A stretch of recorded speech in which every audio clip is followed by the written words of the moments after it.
G'day legends, welcome back. Today we're going to have a look at mixing overheads, and I'm going to show you two different approaches that I like to take when mixing overheads. Now the overheads are a really important part of our drum kit. They kind of glue the whole thing together. All the close mics and room mics and all of that, they come together really nice when you have a great sounding overhead mix. Now that being said, the overheads are really complex and can be quite challenging to mix depending on the cymbals, depending on the drummers playing, depending on the room, depending on a lot of factors. So it can be quite challenging to get a good overhead sounding mix, but pay attention and check out these two different ways I like to mix overheads. And hopefully by the end of this video, you'll have a really good understanding of how to approach overheads and get a great sound every time. Now, one disclaimer, if you're working with bad sounding tracks, you're not going to get the best results.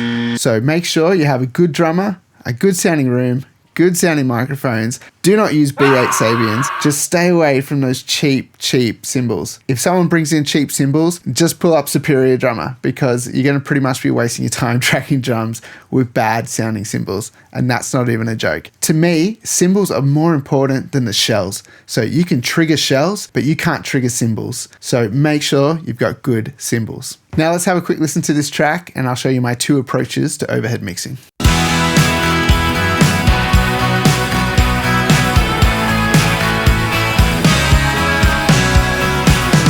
So the first approach, we're going to call it our natural sound. So in this approach to mixing overheads, we're going to do very light processing. So we want to capture the overall sound of the kit through the overheads and not really go too crazy with it. For this, I've just got a high pass filter up to about 60 Hertz. Not doing any boost to our high end. These overheads were tracked with C414s and they sound pretty good. They got a nice brightness to them already. Now we're doing a small cut at 6.3K and kind of a sharper bell and just pulling that down around 1.2 dBs.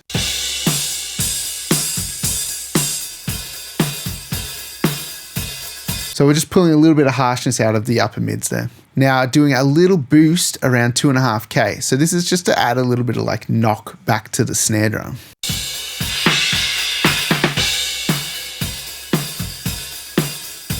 So only like a 1 dB boost there as well. And then a small 1 dB low shelf boost at around 100 Hertz, just to boost up a little bit of the toms and the kick, add some fatness to the overall overhead sound.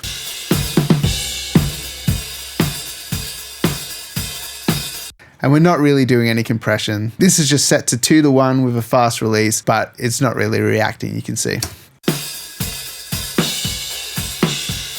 We're getting enough compression on the mix bus and in our parallel compression that sometimes I don't really feel like I need to compress my overheads that much. And it keeps them sounding more natural. So the only other thing that we're doing here is following up with a Pro Q3. And this is just more of like a tone shaping cut here. I wanted to pull out something like that woofiness out of the cymbals, like that kind of sound. Have a listen. I'll play the chorus and I'll pull this up and down so you can hear that frequency that I'm talking about. It's like this cloudiness in the cymbals.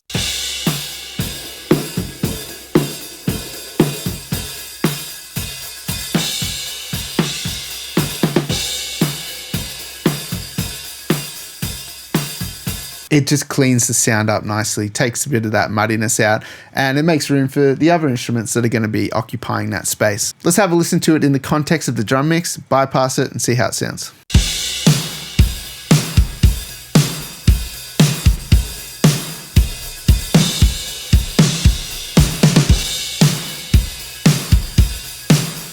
So you can hear it's not a hugely dramatic change to the sound, but it does clean up the kit a little bit. And that would be how we would go about processing a more natural overhead sound. Now, if you wanted to add more brightness to your cymbals, you could do a boost around 8K and upwards to around 14K. You could find a nice airy spot in there to bring out a little bit of sizzle in your cymbals. But for this kind of stuff, like the country stuff, I rarely find that the cymbals are very bright and crispy, and on some stuff they are, but for the majority of the tracks that I'm working on and the references that I'm given, the cymbals are always kind of a bit more darker and buttery sounding. So that's why we don't have any kind of boost on the top end of our cymbals here. If we're working on like a punk track or a metal track, I would definitely have a little bit more of that high end sheen going on with the cymbals.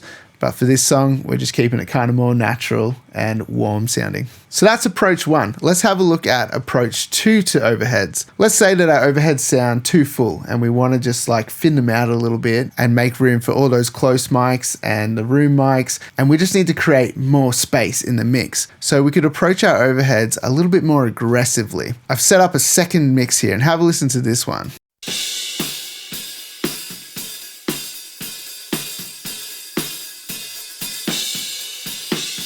And I know what you're thinking, that sounds pretty terrible. And it does, but in the context of the drum mix, have a listen to this.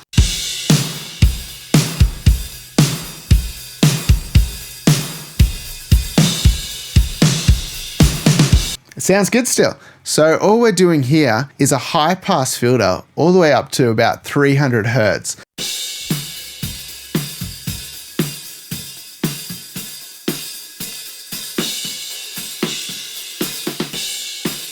About there, 303 Hertz. It's just taking out all of the low end out of the overheads, and it just leaves room for like your close mics with the kick to really be punchy and your snare to be really punchy, and to not have any clutter from the low end that the overheads can provide. Now let me take you through the little EQ moves here. So we've got a similar thing like a cut around 7K for some harshness. So that kind of thing. So we're doing about -3 on this one. So getting a little bit more generous here. And then we're doing a big cut around -11 at 700 Hertz.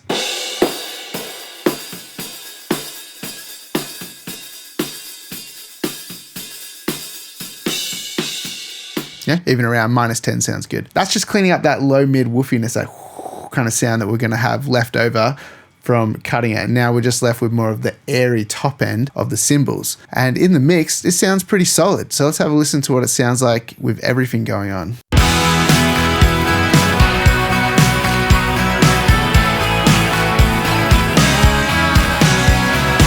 Overall, it's a little bit cleaner sounding. It's not as warm and thick sounding, but it still sounds great. So that's kind of like the two ways you can approach overhead. You can just carve out a lot of the low end and leave that bright cymbal high end and just approach it as mixing cymbals. Or you can go for the more natural sound and just shape it a little bit and cut out any of the stuff that sort of clutters it up, but still try and keep that full overhead sound and blend it in with your close mics. Let's have a listen to the natural and the really processed overhead sound, and just drop a comment below and let me know which one you like best for this mix.